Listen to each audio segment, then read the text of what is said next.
Hello everyone, welcome to विजेता अड्डा study classes में। जैसा कि आप लोग जान रहे हैं कि 25 अगस्त की फर्स्ट शिफ्ट का पेपर हो गया है और हम जो फर्स्ट शिफ्ट में पूछे गए हैं क्वेश्चन, इंपॉर्टेंट 40 क्वेश्चंस ले आए हैं 100% एक्यूरेट आंसर के साथ। ठीक है, तो क्लास को स्टार्ट करते हैं। पहला क्वेश्चन है कि वर्तमान में पश्चिम बंगाल के मुख्यमंत्री कौन है। देखिए, अगर हम इस क्वेश्चन की डिटेल में बात करें, देखिए जो वर्तमान में जो पश्चिम बंगाल के नवे मुख्यमंत्री हैं शुभेंदु अधिकारी हैं, जिन्होंने 9 मई 2026 को शपथ ली। वह भारतीय जनता पार्टी से राज्य के पहले मुख्यमंत्री हैं। ठीक है, और पश्चिम बंगाल में टोटल ऐसी 294 थी। ठीक है, तो ध्यान रखिएगा, इसका जो राइट ऑप्शन होगा बी, शुभेंदु अधिकारी, बी ऑप्शन। ठीक है, और साथ में यहीं पर हम बात कर लेते हैं पार्टीवार विवरण की। देखिए, जो हमारी बीजेपी की 260 सीटें थी और एआईटीसी की 80 सीटें थी और आईएनसी की 2 सीट थी और एजीयूपी की भी 2 सीट थी और सीपीआईएम की भी 1 सीट थी और एआईएसएफ की भी 1 सीट थी। ठीक है, ये भी साथ में ध्यान रखिएगा। नेक्स्ट क्वेश्चन है कि वैश्विक जलवायु पहलों और पर्यावरण प्रौद्योगिकी के संदर्भ में संक्षिप्त शब्द CCUS में S का पूर्ण रूप क्या है। देखिए, अगर इस क्वेश्चन की हम डिटेल में बात करें, देखिए जो हमारा CCUS का जो पूर्ण रूप है, carbon capture, utilisation and storage. ठीक है, तो ध्यान रखिए जिसमें S का जो अर्थ था स्टोरेज था, और यह एक ऐसी पर्यावरण अनुकूलन तकनीक है जो औद्योगिक गतिविधियों से उत्पन्न होने वाले हानिकारक कार्बन डाइऑक्साइड को वायुमंडल से में जाने से रोककर जमीन के नीचे सुरक्षित रूप से संग्रहित करती है। ठीक है, तो ध्यान रखिएगा, इसका जो राइट ऑप्शन होगा स्टोरेज। ठीक है, सी ऑप्शन इसका राइट है। नेक्स्ट क्वेश्चन है कि अप्रैल 2026 में रक्षा अनुसंधान विकास संगठन द्वारा पहली बार आत्मनिर्भर भारत पहल के तहत किस जिले में विशेष रक्षा प्रौद्योगिकी प्रदर्शन का आयोजन किया गया। देखिए, अगर हम इस क्वेश्चन की डिटेल में बात करते हैं, देखिए जो हमारा रक्षा अनुसंधान एवं विकास संगठन द्वारा विशेष रक्षा प्रौद्योगिकी मेगा प्रदर्शनी का आयोजन बिहार के पूर्वी चंपारण जिले में किया गया। 15 से 18 अप्रैल तक किया गया था आयोजन इसका भव्य, और इसका जो मुख्य उद्देश्य था युवाओं को वैज्ञानिक सोच विकसित करना और देश की स्वदेशी रक्षा क्षमताओं का प्रदर्शन करना। ठीक है, और इसकी जो थीम थी, आपको दिखा दें इसको थोड़ा जूम करके, जो इसकी थीम थी कि मुख्य विषय था कि शांति, सत्य और विज्ञान का संगम सुरक्षित तौर पर और आत्मनिर्भर भारत की ओर रखा गया था। ठीक है, तो ध्यान रखिएगा, तो इसका जो राइट ऑप्शन होगा पूर्वी चंपारण मोतिहार। ठीक है, बी ऑप्शन। नेक्स्ट क्वेश्चन है कि मार्च 2026 में 16 वर्ष से कम आयु के बच्चों के लिए सोशल मीडिया प्लेटफॉर्म के उपयोग पर प्रतिबंध लगाने की घोषणा करने वाला भारत का राज्य कौन सा बना। देखिए, अगर इस क्वेश्चन की डिटेल में बात करें, बहुत ही बढ़िया सुविधा लागू की गई थी कर्नाटक में। देखिए, जो 16 वर्ष से कम उम्र के बच्चों के लिए सोशल मीडिया के उपयोग पर प्रतिबंध लगाने की घोषणा करने वाला पहला भारतीय राज्य कर्नाटक है। ठीक है, और इसके साथ एक क्वेश्चन और बताया है कि मार्च 2026 में कर्नाटक के साथ साथ अन्य दक्षिणी राज्य ने बच्चों के लिए सोशल मीडिया प्रतिबंध लगाने की समय सीमा तय की थी, आंध्र प्रदेश ने। ठीक है, और एक क्वेश्चन और बनता है कि वैश्विक स्तर पर दिसंबर 2025 में 16 वर्ष से कम उम्र के बच्चों के लिए सोशल मीडिया पर पूर्ण कानूनी प्रतिबंध लगाने वाला पहला देश कौन सा बना, जिससे प्रेरित होकर भारतीय राज्यों ने भी कदम उठाए, तो वो हमारा था ऑस्ट्रेलिया। ठीक है, तो ध्यान रखिएगा, ये बहुत ही इम्पोर्टेंट क्वेश्चन है। ठीक है, तो इसका जो राइट ऑप्शन होगा B, Karnataka. Okay, next question है कि केंद्रीय बजट 2026-27 में वित्त मंत्री निर्मला सीतारमण द्वारा अगले एक दशक यानी कि 10 वर्षों में देश के खेल इकोसिस्टम को बदलने और वैश्विक खेल महाशक्ति बनाने के लिए किस नए मिशन की घोषणा की गई। देखिए, अगर हम इस क्वेश्चन की डिटेल में बात करें, देखिए जो हमारा केंद्रीय बजट 2026-27 में भारत के खेल क्षेत्र को पूरी तरह से बदलने के लिए खेलो इंडिया मिशन शुरू किया गया और इसकी जो महत्वाकांक्षी थी 10 वर्षीय मिशन के तहत सरकार ने युवा मामले और खेल मंत्रालय को 44,79.88 करोड़ का अब तक का सबसे बड़ा बजट आवंटित किया। ठीक है, तो ध्यान रखिएगा, इसका जो राइट ऑप्शन होगा बी, खेलो इंडिया मिशन। ठीक है, नेक्स्ट क्वेश्चन है कि भारतीय पुरुष टीम ने फाइनल मुकाबले में इंग्लैंड को हराकर कुल मिलाकर कितनी बार आईसीसी अंडर-19 विश्व कप का खिताब अपने नाम किया। देखिए, अगर हम इस क्वेश्चन की डिटेल में बात करें, देखिए जो हमारा भारत ने इंग्लैंड को फाइनल में हराकर कुल 2 बार अंडर-19 क्रिकेट विश्व को खिताब जीता है और यदि कुल मिलाकर बात करें तो भारत ने रिकॉर्ड 6 बार या कब जीता 2000 में जीता, 2008 में, 2012 में, 2018 में और 2022 में और 2026 में। ठीक है, तो ध्यान रखिएगा, इसका जो राइट ऑप्शन होगा 2 बार। ठीक है, बी ऑप्शन। नीचे भी और क्वेश्चन हैं इनसे रिलेटेड, इनको भी हम बता दे रहे हैं। देखिए जो आईसीसी अंडर-19 पुरुष क्रिकेट विश्व कप 2026 का खिताब किस देश ने जीता और उप विजेता कौन रहा। देखिए जो हमारा विजेता रहा है भारत और उप विजेता रहा है इंग्लैंड। ठीक है, और ये भी क्वेश्चन एक बनता है कि अंडर-19 विश्व कप 2026 के फाइनल मैच में किस भारतीय खिलाड़ी को प्लेयर ऑफ द मैच चुना गया जिसने 175 रनों की पारी खेली थी। तो हमारे थे वैभव सूर्यवंशी। कौन थे? वैभव सूर्यवंशी। ठीक है, और एक क्वेश्चन और बनता है कि वर्ष 2026 में आयोजित आईसीसी अंडर-19 विश्व कप की से मेजबानी किन देशों द्वारा की गई थी। तो वो कौन थे? जिम्बाब्वे और नामीबिया। ठीक है, ये दो देश थे। ठीक है, समझ में आया? तो इसका जो राइट ऑप्शन होगा बी, 2 बार। ठीक है,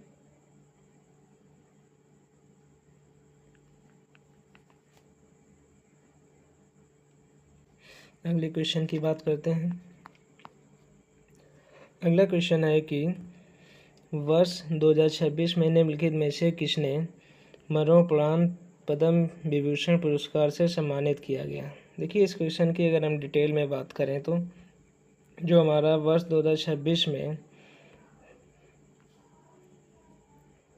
श्री धर्मेंद्र सिंह देओल और श्री BS अच्युतानंदन को मरणोपरांत देश के दूसरे सबसे बड़े नागरिक सम्मान पद्म विभूषण से सम्मानित किया गया। ठीक है, तो ध्यान रखिएगा, इसका जो राइट ऑप्शन होगा ए, धर्मेंद्र सिंह देओल। ठीक है, नेक्स्ट क्वेश्चन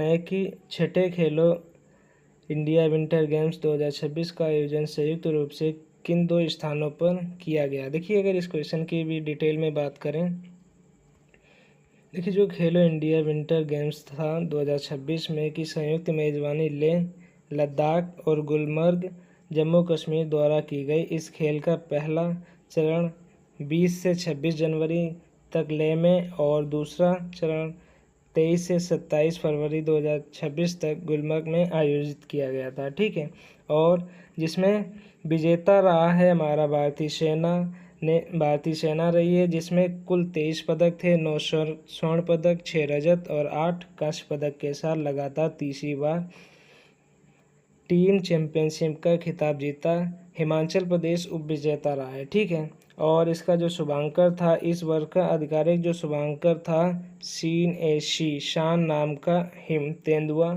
था जो हिमालयी विरासत का प्रतीक था। ठीक है, तो ध्यान रखिएगा, इसका जो राइट ऑप्शन होगा बी। ठीक है, नेक्स्ट क्वेश्चन है कि भारत और पाकिस्तान के बीच नदियों के जल बंटवारे से संबंधित ऐतिहासिक समझौता कौन सा है जिसे भारत ने हाल ही में पाकिस्तान द्वारा समर्थित सीमा पार आतंकवाद के विरोध को स्थगित कर दिया था? देखिए, अगर इस क्वेश्चन की डिटेल में बात करें, जो हमारा भारत ने पाकिस्तान के साथ सिंधु जल संधि की थी और इसको बरकरार रखा, लेकिन अप्रैल 2025 में पहलगाम आतंकवादी हमले के बाद भारत सरकार ने इस संधि को स्थगित कर दिया और वर्तमान में भारत का रुख स्पष्ट है कि जब तक पाकिस्तान सीमा पार आतंकवाद को पूरी तरह से अपरिवर्तनीय रूप से बंद नहीं करता, जब तक यह संधि स्थगित रहेगी। ठीक है, तो ध्यान रखिएगा, इसका जो राइट ऑप्शन होगा सिंधु जल संधि। ठीक है, बी। नेक्स्ट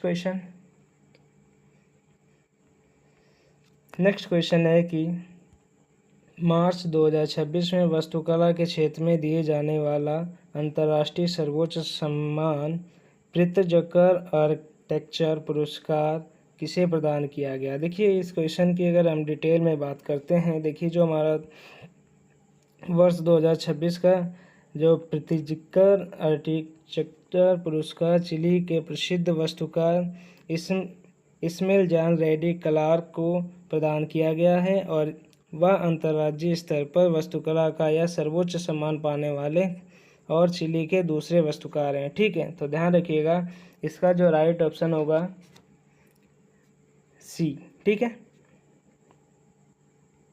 नेक्स्ट क्वेश्चन है कि भारत में मेडिकल पाठ्यक्रमों जैसे MBBS और BDS में प्रवेश के लिए राष्ट्रीय पात्रता से प्रवेश परीक्षा आयोजित करने के लिए कौन सी शीर्ष एजेंसी जिम्मेदार है? देखिए, इस क्वेश्चन की अगर डिटेल में बात करें, ये बहुत ही प्रचलित रहा है इस समय।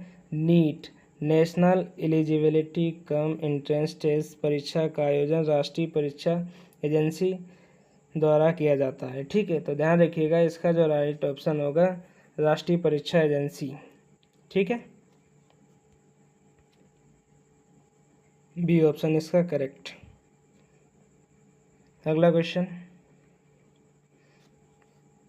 क्वेश्चन है कि 25 फरवरी 2026 को भारत ने किस पड़ोसी देश के साथ वन, वन्यजीव, पर्यावरण, जैव विविधता संरक्षण और जलवायु परिवर्तन के क्षेत्रों में द्विपक्षीय सहयोग को बढ़ावा देने के लिए ऐतिहासिक समझौता ज्ञापन पर हस्ताक्षर किए? देखिए, अगर हम इस क्वेश्चन की डिटेल में बात करें, देखिए जो हमारा भारत है, इसने हाल ही में नेपाल के साथ वन, वन्यजीव, पर्यावरण, जैव विविधता संरक्षण और जलवायु परिवर्तन के क्षेत्रों में द्विपक्षीय सहयोग को मजबूत करने के लिए व्यापक समझौता पर हस्ताक्षर किए और इसके साथ ही मार्च 2026 में भारत ने फिनलैंड के साथ भी पर्यावरण सहयोग समझौते का नवीकरण किया है। ठीक है, तो ध्यान रखिएगा, इसका जो राइट ऑप्शन होगा नेपाल, सी ऑप्शन करेक्ट है।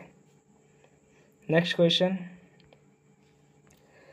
क्वेश्चन है कि अमेरिकी राष्ट्रपति डोनाल्ड ट्रंप की मध्यस्थता में अक्टूबर 2025 में हस्ताक्षरित वह कौन सा ऐतिहासिक शांति समझौता था जो थाईलैंड और कंबोडिया के बीच सीमा पर दोबारा भारी गोलाबारी और हिंसक सैन्य संघर्ष शुरू होने के कारण बुरी तरह टूट गया? देखिए, अगर इस क्वेश्चन की डिटेल में बात करते हैं तो ध्यान से देखिए, जो हमारा देखिए थाईलैंड और कंबोडिया के बीच सीमा विवाद को सुलझाने के लिए हुआ ऐतिहासिक कुआलालंपुर शांति समझौता नवंबर-दिसंबर 2025 में दोनों देशों के बीच दोबारा हिंसक झड़पें और गोलाबारी शुरू होने के कारण टूट गया था और अमेरिकी राष्ट्रपति डोनाल्ड ट्रंप और मलेशिया की मध्यस्थता में 26 अक्टूबर 2025 को हुए इस युद्ध विराम समझौते को थाईलैंड ने सीमा पर लैंडमाइन विस्फोटों के बाद निलंबित कर दिया था। ठीक है, तो ध्यान रखिएगा, इसका जो राइट ऑप्शन होगा कौन सा होगा? बी। ठीक है, ध्यान रखिएगा, ये बहुत ही इम्पोर्टेंट क्वेश्चन है। अगला क्वेश्चन है कि एक साधारण बोतल ओपनर का उपयोग करके बोतल का ढक्कन खोलते समय ओपनर द्वारा मुख्य रूप से किस बल का घटक प्रतिरोध किया जाता है। देखिए अगर इस क्वेश्चन की डिटेल में बात करें, देखिए जो हमारी बोतल ओपनर से बोतल का ढक्कन खोलते समय वह मुख्य रूप से भार का प्रतिरोध करता है। बोतल ओपनर द्वितीय श्रेणी का उत्तोलक और जिसमें भार जो है ढक्कन के बीच में होता है और आलंब ढक्कन के शीर्ष पर और आयास हाथ द्वारा किनारे पर लगाया जाता है। तो ध्यान रखिएगा इसका जो राइट ऑप्शन होगा ए। ठीक है, भार। नेक्स्ट क्वेश्चन है कि 50 सेंटीमीटर वक्रता त्रिज्या वाले एक उत्तल दर्पण को मुख्य अक्ष के समांतर आपतित होने पर प्रकाश किरणें परावर्तन के बाद दर्पण के पीछे किस निश्चित दूरी पर स्थित वस्तु से आती हुई या अपसरित होती हुई प्रतीत होती हैं। देखिए क्वेश्चन की बात करें, देखिए ये हमारा हाई स्कूल में भी ये क्वेश्चन रहा है और यहाँ पर पूछा गया है, तो बहुत ही बढ़िया क्वेश्चन है। ठीक है, तो इसको हम डिटेल में अगर आपको बता दें, देखिए जो हमारा गोली दर्पण का जो सूत्र होता है F=R/2 से, यहाँ पे जो हमारी देखिए जो हमारी फोकस दूरी F है और इसकी वक्रता त्रिज्या क्या है R की आधी होती है। ठीक है, तो ध्यान रखिएगा और गणना करें। देखिए यह वक्रता त्रिज्या जो है R बराबर कितनी दी गई 50 सेंटीमीटर, तो यहाँ पे वैल्यू रख देंगे तो कितना आ जाएगा 50/2 यानी कि 25 सेंटीमीटर। ठीक है, और इसकी और डिटेल में अगर हम बात करें, देखिए जो उत्तल दर्पण होता है, उत्तल दर्पण क्या होता है, एक कॉन्वेक्स मिरर होता है और एक अपसारी दर्पण है, जिसमें क्या होता है मुख्य अक्ष के समांतर जितनी भी आने वाली किरणें होती हैं परावर्तन के पश्चात क्या होता है इस प्रकार फैलती हैं कि वे दर्पण के पीछे स्थित मुख्य फोकस से आती हुई महसूस होती हैं। चूँकि उत्तल दर्पण का जो फोकस होता है दर्पण के पीछे होता है, इसलिए क्या होता है किरणें जो होती हैं ध्रुव यानी कि पोल से दर्पण के पीछे 25 सेंटीमीटर की दूरी से आती हुई प्रतीत होती हैं। ठीक है, तो दर्पण के पीछे से। ठीक है, तो ध्यान रखिएगा इसका जो राइट ऑप्शन होगा बी, दर्पण के पीछे 25 सेंटीमीटर। ठीक है, समझ में आया? ओके, नेक्स्ट क्वेश्चन क्या कह रहा है कि पृथ्वी पर होने वाले जल चक्र का सही और प्राकृतिक वैज्ञानिक क्रम निम्नलिखित में से कौन सा है। देखिए अगर इस क्वेश्चन की डिटेल में बात करते हैं, क्योंकि डिटेल में जानना ज़रूरी होता है कि किसमें क्या पूछा जा रहा है। ठीक है, देखिए जो सूर्य के ताप से पहले क्या होता है जल वाष्प बनता है और फिर क्या होता है ठंडा होकर बादलों का रूप लेता है और अंत में क्या होता है वर्षा और बर्फ के रूप में वापस पृथ्वी पर ये गिर जाता है। ठीक है, और जल चक्र, देखिए जल चक्र का सबसे सही और प्राकृतिक अनुक्रम है बाष्पन, संघनन, वर्षण। ठीक है, तो ध्यान रखिएगा इसका जो राइट ऑप्शन होगा बाष्पन, संघनन और वर्षण। ठीक है, तो ध्यान रखिएगा बाष्पन, संघनन। ठीक है, तो इसका जो राइट ऑप्शन होगा बी। ओके, नेक्स्ट क्वेश्चन क्या है, कह रहा है कि यदि किसी विद्यार्थी को प्रयोगशाला या परीक्षा में किसी अज्ञात तत्व का परमाणु द्रव्यमान ज्ञात करने के लिए कहा जाता है तो बुनियादी नियमों के अनुसार उसे सबसे पहले क्या ज्ञात होना चाहिए। देखिए ये बहुत ही शानदार क्वेश्चन पूछे जा रहे हैं हमारे आरआरबी ग्रुप डी में, तो इस क्वेश्चन की डिटेल में बात करते हैं। देखिए जो एक तत्व का परमाणु द्रव्यमान यानी कि एटॉमिक मास ज्ञात करने के लिए विद्यार्थी को सबसे पहले उस तत्व की परमाणु संख्या यानी कि एटॉमिक नंबर या उसमें मौजूद प्रोटॉन, न्यूट्रॉन की संख्या ज्ञात होनी चाहिए। परमाणु संख्या से तत्व की पहचान होती है और प्रोटॉन व न्यूट्रॉन का योग ही परमाणु द्रव्यमान निर्धारित करता है। ठीक है, तो ध्यान रखिएगा इसका बहुत ही बढ़िया क्वेश्चन पूछा गया है। ठीक है, तो इसका जो राइट ऑप्शन होगा क्या बताया था अभी, जल्दी से बताइए, प्रोटॉनों की संख्या। ठीक है, समझ में आया? ओके,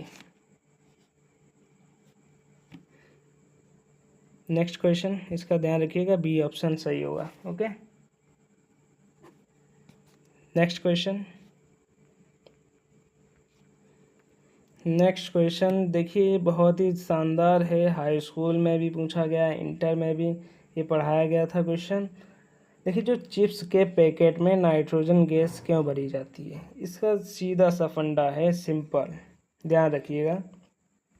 जो चिप्स के पैकेट में नाइट्रोजन गैस भरी जाती है क्योंकि यह एक अक्रिय गैस है जो पैकेट से ऑक्सीजन को बाहर निकाल देती है, और यह गैस चिप्स में मौजूद तेल और वसा को ऑक्सीकृत होने से रोकती है, जिससे क्या होता है, भोजन का स्वाद और गंध खराब नहीं होता है। ठीक है, समझ में आया?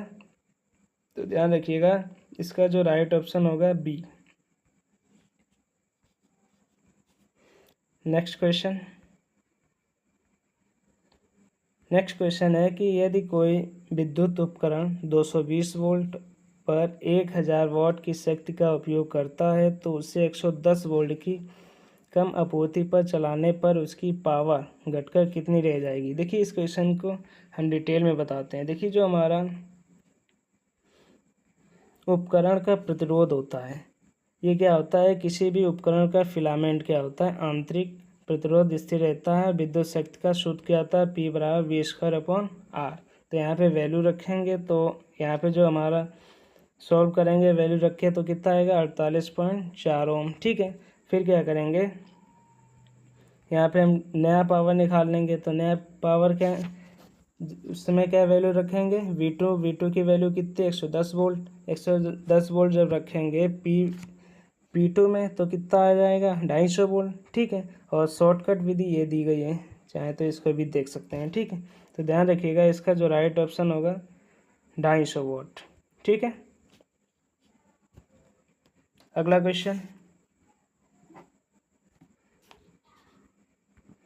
क्वेश्चन बोला गया है, ये भी बहुत ही बढ़िया क्वेश्चन है कि यदि किसी ध्वनि तरंग की चाल 250 मीटर प्रति सेकंड है और उसकी तरंग दैर्घ्य 0.5 मीटर है तो उस तरंग की आवृत्ति कितनी होगी। देखिए, इस क्वेश्चन की डिटेल में बता देते हैं, क्योंकि ये क्वेश्चंस हैं, हो सकता है रिपीट भी हो सकते हैं, नहीं भी हो सकते हैं। ठीक है, तो तरंग की चाल क्या होती है, V बराबर 250 मीटर पर सेकंड, और तरंग दैर्घ्य कितनी दी गई, 0.5 मीटर। ठीक है, अब क्या करना है, यहाँ पे आपको फॉर्मूला सीधे रख देना है। यहाँ पे पहला सूत्र कौन सा रहेगा कि तरंग की चाल और आवृत्ति f और तरंग दैर्घ्य के बीच का जो संबंध होता है v बराबर f इंटू लेमडा। गणना कर लेंगे, आवृत्ति ज्ञात करने के लिए सूत्र क्या है, f बराबर v बटे लेमडा। यहाँ पे वैल्यू रखें तो कितना आएगा, 50 हर्ट्ज। ठीक है, तो ध्यान रखिएगा, इसका जो राइट ऑप्शन होगा 500। तो ध्यान रखिएगा, इसका जो राइट ऑप्शन होगा बी, 500 हर्ट्ज। ठीक है, अगला क्वेश्चन कह रहा है कि किसी गतिमान वस्तु द्वारा एकांक समय में एक निश्चित दिशा या सीधी रेखा में तय की गई दूरी अथवा विस्थापित को क्या कहा जाता है। देखिए, इस क्वेश्चन की डिटेल में बात करते हैं। देखिए, जो हमारा किसी गतिमान वस्तु द्वारा एकांक समय में एक सीधी रेखा में तय किए गए विस्थापन को रेखीय वेग कहते हैं, और चूंकि एक वस्तु सीधी रेखा में होती है, निश्चित दिशा में गति करती है, तो इसके लिए क्या कहेंगे, इसके द्वारा एकांक समय में जो तय की गई दूरी और विस्थापन दोनों क्या होते हैं, समान होते हैं, और जिसे विज्ञान में वेग कहा जाता है। समझ में आया? ओके, तो ध्यान रखिएगा, इसको क्या बोलेंगे, सीधी रेखा में रेखीय वेग। ठीक है, लीनियर वेलोसिटी। इसका जो राइट ऑप्शन होगा बी।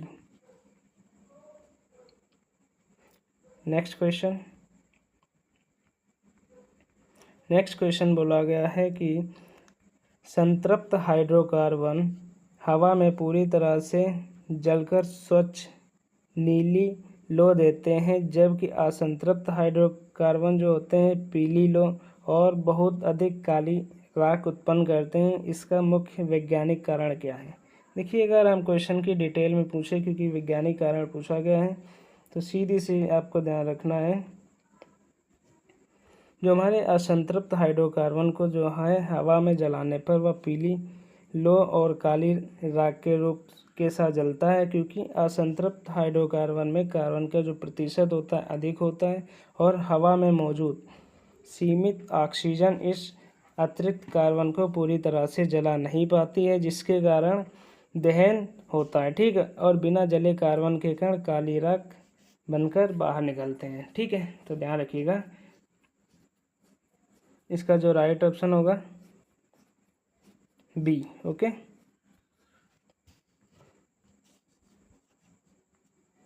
असंतृप्त हाइड्रोकार्बन में हाइड्रोजन की तुलना में कार्बन का जो प्रतिशत होता है अधिक होता है, जिससे उसका पूर्ण दहन नहीं हो पाता है। ठीक है, नेक्स्ट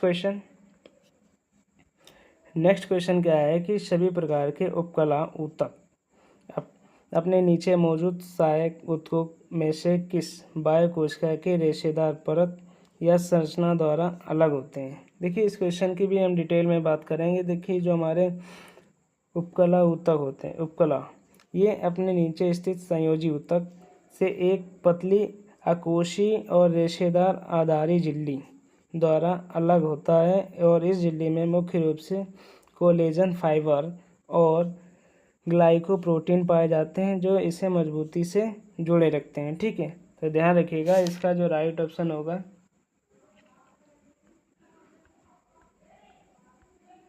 ए। ओके, आधारी झिल्ली। नेक्स्ट क्वेश्चन की बात करते हैं।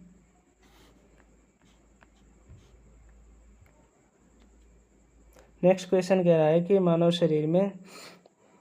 शरीर की हड्डियों के जोड़ों और लचीले अंगों में पाए जाने वाले कार्टिलेज ऊतक की मुख्य परिपक्व कोशिकाओं को और किस नाम से जाना जाता है। ये बहुत ही शानदार क्वेश्चन है, तो इसको सीधे ध्यान रखिएगा। इसको बोला जाता है हमारा कॉन्ड्रियोसाइट्स। ठीक है, इसका जो राइट ऑप्शन होगा बी। इसको भी डिटेल में बता दे रहे हैं आपको साथ में।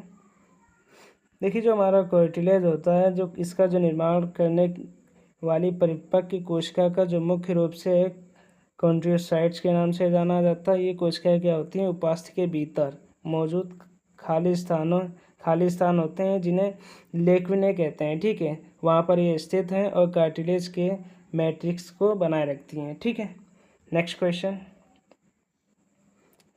क्वेश्चन क्या कह रहा है कि रसायन विज्ञान के सिद्धांतों पर नीचे दिए गए कथनों की सत्यता की जांच कीजिए और सही विकल्प का चयन कीजिए। ठीक है, तो भाई दोनों कथन पहले पढ़ने पड़ेंगे, जब हम बता सकते हैं कौन सा सही है। ठीक है, पहला कथन क्या है कि एथेनॉल पोटेशियम परमैंगनेट की उपस्थिति में ऑक्सीकरण करता है। दूसरा कथन है कि एथेनॉल के इस बदलाव के दौरान इसमें से हाइड्रोजन का निकलना और ऑक्सीजन का जुड़ना होता है। तो देखिए, इसमें जो इसका जो राइट ऑप्शन होगा ए, दोनों। ठीक है, क्या होगा, दोनों कथन सही हैं, और कथन जो दो है, कथन एक ही सही व्याख्या विश्लेषण करता है। ठीक है, तो इसकी डिटेल में भी हम जानकारी आपको दे रहे हैं साथ में। देखिए, जो हमारा दी गई दोनों पंक्तियां बिल्कुल सही हैं। क्यों है, देखिए, इसका जो सही उत्तर है कि जो क्षारीय KMnO4 की उपस्थिति में क्या होता है, एथेनॉल C2H5OH ऑक्सीकृत होकर एथेनोइक अम्ल बनाता है, और इस रासायनिक प्रक्रिया में एथेनॉल से हाइड्रोजन बाहर निकलता है और ऑक्सीजन जुड़ता है, जो ऑक्सीकरण की सटीक व्याख्या है। ठीक है, तो ध्यान रखिएगा। नेक्स्ट क्वेश्चन है कि धातुओं में होने वाली संक्षारण या जंग लगने की प्रक्रिया को निम्नलिखित में से कौन सी परिस्थितियों का सबसे तेजी से बढ़ती हैं। देखिए, इस क्वेश्चन को अगर हम डिटेल में बताएं आपको, देखिए, जो हमारा संक्षारण की जो गति को आर्द्र वायु, लवण और अम्ल अत्यधिक तीव्र करते हैं। इसका जो राइट ऑप्शन होगा विकल्प बी बिल्कुल सही है, क्योंकि जो लवण हैं और अम्ल पानी में इलेक्ट्रोलाइट्स की तरह काम करते हैं और रासायनिक और विद्युत रासायनिक अभिक्रियाओं की दर को बढ़ा देते हैं। ठीक है, तो ध्यान रखिएगा, इसका जो राइट ऑप्शन होगा बी। ठीक है, नेक्स्ट क्वेश्चन कह रहा है कि एक प्रबल अम्ल और एक प्रबल क्षार के बीच होने वाली उदासीनीकरण अभिक्रिया के परिणामस्वरूप किस प्रकृति का लवण प्राप्त होता है। देखिए, इस क्वेश्चन की डिटेल में बात करते हैं। देखिए, जो हमारा प्रबल अम्ल और प्रबल क्षार आपस में पूर्णतः उदासीन होकर उदासीन लवण बनाते हैं और इस प्रकार बने लवण के जलीय विलयन का पीएच मान ठीक 7 होता है, क्योंकि दोनों एक दूसरे के प्रभाव को पूरी तरह समाप्त कर देते हैं। ठीक है, समझ में आया? तो इसका जो राइट ऑप्शन होगा सी। नेक्स्ट क्वेश्चन है कि यदि कोई प्रकाशिक उपकरण किसी वस्तु का 3 गुना आवर्धित और सीधा प्रतिबिंब बनाता है तो उस उपकरण का आवर्धन कितना होगा? देखिए, इस क्वेश्चन की डिटेल में बात करें तो हम देखिए, जो हमारा आवर्धन का जो सूत्र होता है m equal to M dash upon M equal to H dash upon H होता है। ठीक है, जो हमारे प्रतिबिंब की ऊंचाई होती है एच डैश और वस्तु की ऊंचाई एच का जो अनुपात होता है M equal to H dash upon H. ठीक है, और साथ में बात करते हैं जो देखिए, जो हमारे सीधे प्रतिबिंब के लिए क्या होता है, चिन्ह प्रॉपर्टी के अनुसार मुख्य अक्ष के ऊपर की ओर मापे जाने वाली दूरियां कैसी होती है, धनात्मक, और वस्तु हमेशा सीधी मुख्य अक्ष के ऊपर रखी जाती है, इसलिए वस्तु की जो ऊंचाई होती है हमेशा धनात्मक होती है। और प्रश्न के अनुसार जो प्रतिबिंब भी सीधा होता है, इसलिए प्रतिबिंब की जो ऊंचाई है एच डैश भी धनात्मक होगी। ठीक है, और गणना करते हैं। देखिए, जो गणना है, जो दोनों मान धनात्मक होने के कारण जो आवर्धन का जो चिन्ह होता है धनात्मक होता है। ठीक है, तो यहाँ पे जब वैल्यू रखेंगे तो कितना आएगा, +3। ठीक है, और साथ में नोट ध्यान रखिएगा, बहुत ही इंपॉर्टेंट है कि यदि प्रतिबिंब उल्टा और वास्तविक हो तो आवर्धन का मान कितना होगा, -3। ठीक है, समझ में आया?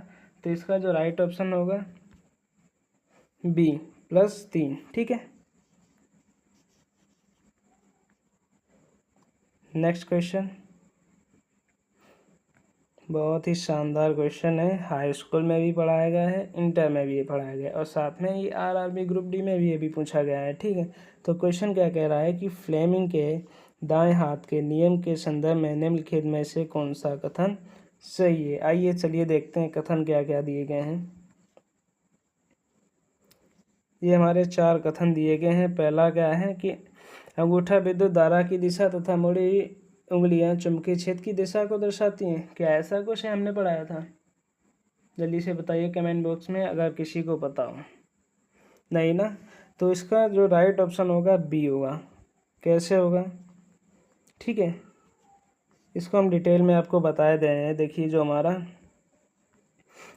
जो फ्लेमिंग के दाएं हाथ का जो नियम है, जब हम अपने दाएं हाथ के अंगूठे और तर्जनी और मध्यमा को एक दूसरे के परस्पर कैसे रखते हैं, लंबवत रखें, तो क्या अंगूठा क्या करेगा, चालक तार पर लगने वाले बल या उसकी गति की दिशा को दिखाता है। तर्जनी क्या करेगी, बाहरी चुंबकीय क्षेत्र की दिशा को दर्शाएगी। और जो हमारी मध्यमा क्या करेगी, ये चालक में उत्पन्न होने वाले प्रेरित विद्युत धारा की दिशा को प्रदर्शित करती है। इसका मुख्य रूप से विद्युत जनरेटर में होता है। ठीक है, इसका मुख्य रूप। ठीक, तो ध्यान रखिएगा, इसका जो राइट ऑप्शन क्या होगा, बी।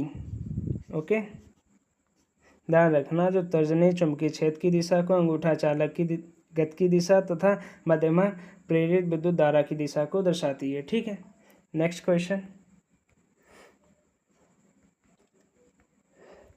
क्वेश्चन है कि निम्नलिखित में से किस मिश्रण या विलयन के घटकों को एक साधारण फिल्टर पेपर का उपयोग करके छानने की विधि द्वारा अलग नहीं किया जा सकता है? देखिए, इस क्वेश्चन की अगर हम डिटेल में बात करें, देखिए, जो हमारा शुद्ध विलयन और कोलाइट दोनों को ही क्या होता है, साधारण फिल्टर पेपर द्वारा छांटकर अलग नहीं किया जा सकता है। शुद्ध विलयन जैसे पानी और नमक के कणों का आकार कितना होता है, 1 नैनोमीटर। ठीक है, और 1 नैनोमीटर से भी कम होता है। और जबकि जो हमारे कोलाइड होते हैं जैसे दूध के कण, इनका आकार कितना होता है, 1 से 100 नैनोमीटर के बीच होता है, जिससे ये दोनों फिल्टर पेपर के छिद्रों से आसानी आर पार निकल जाते हैं। ठीक है, तो ध्यान रखिएगा, इसका जो राइट ऑप्शन होगा सी। ओके, शुद्ध विलयन और कोलाइड दोनों। Okay, next question next question है कि मानव शरीर में उत्सर्जन तंत्र के मुख्य अंग वृक्क की कार्यात्मक और संरचनात्मक इकाई निम्नलिखित में से कौन सी है।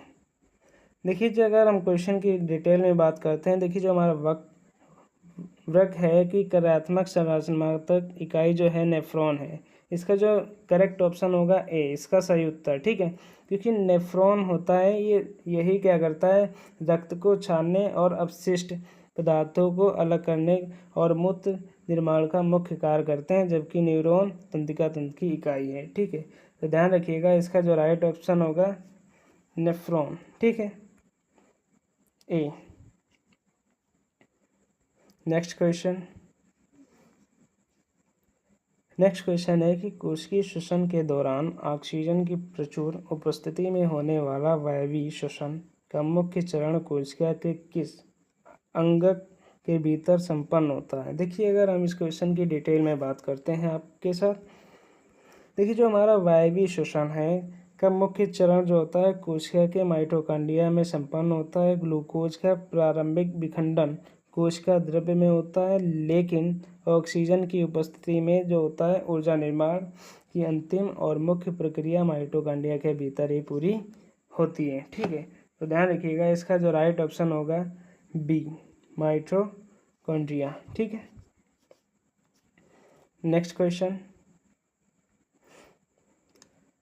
क्वेश्चन है कि यदि दो अलग अलग गतिमान वस्तुओं का वेग पूरी तरह से समान हो तो निम्नलिखित में से किस वस्तु की गतिज ऊर्जा का मान अधिक होगा। देखिए अगर इस क्वेश्चन की भी हम डिटेल में बात करते हैं, देखिए जो हमारा यदि दो वस्तुओं का जो वेग है समान हो तो अधिक द्रव्यमान वाली वस्तु की गतिज ऊर्जा अधिक होगी, क्योंकि जो हमारी गतिज ऊर्जा होती है क्या होती है, सीधे द्रव्यमान के समानुपाती होती है, इसलिए द्रव्यमान बढ़ने पर गतिज ऊर्जा भी उसी अनुपात में क्या होती है, बढ़ जाती है। ठीक है, तो इसका जो राइट ऑप्शन होगा अधिक द्रव्यमान वाली भारी वस्तु का। ठीक है, बी ऑप्शन। नेक्स्ट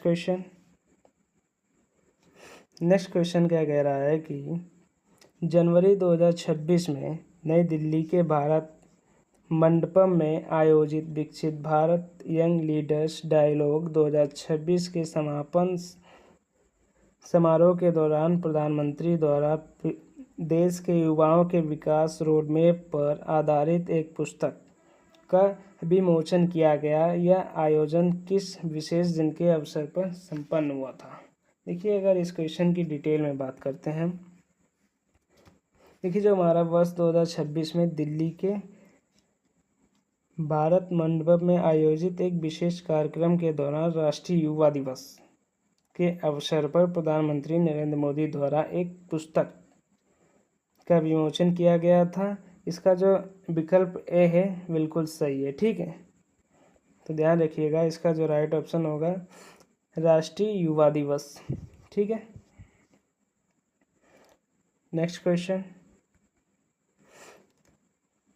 क्वेश्चन है कि भारत के रक्षा प्रौद्योगिकी क्षेत्र में दागो और भूल जाओ सिद्धांत पर काम करने वाली तीसरी पीढ़ी की प्रसिद्ध स्वदेशी एंटी टैंक गाइडेड मिसाइल निम्नलिखित में से कौन सी है। देखिए अगर क्वेश्चन की डिटेल में बात करते हैं, देखिए जो हमारा दागो और भूल जाओ मिसाइल तकनीक का जो अर्थ है कि प्रक्षेपण के बाद मिसाइल को लक्ष्य तक पहुंचाने के लिए किसी बाहरी मार्गदर्शन या ऑपरेटर की क्या होती है, आवश्यकता नहीं होती। भारत की नाग और हेलिना मिसाइलें इसके सबसे प्रमुख स्वदेशी उदाहरण हैं। ठीक है, और एक क्वेश्चन बनता है इसी में कि हाल ही में मई 2026 में भारत सरकार द्वारा मानव रहित विमानों से दागने के लिए किसने स्वदेशी फायर एंड फॉरगेट मिसाइल संस्करण का सफल परीक्षण किया गया है, तो वो हमारा है मिसाइल ULPGM-V3 मिसाइल। ठीक है, तो ध्यान रखिएगा इसका जो राइट ऑप्शन होगा सी। ठीक है, तो बच्चों जितने भी इम्पोर्टेंट क्वेश्चंस थे हमने आपको प्रोवाइड कर दिए हैं 25 अगस्त की फर्स्ट शिफ्ट के, ठीक है। जितने भी हमको रिलेटेड क्वेश्चंस मिले हैं हमने करवा दिए हैं। अगर वीडियो आपको पसंद आया तो वीडियो को लाइक करें, सब्सक्राइब करें। अगर आप वीडियो पर नए हैं तो वीडियो को ज़रूर ज़्यादा से ज़्यादा शेयर करें और सब्सक्राइब करना ना भूलें। Thank you class.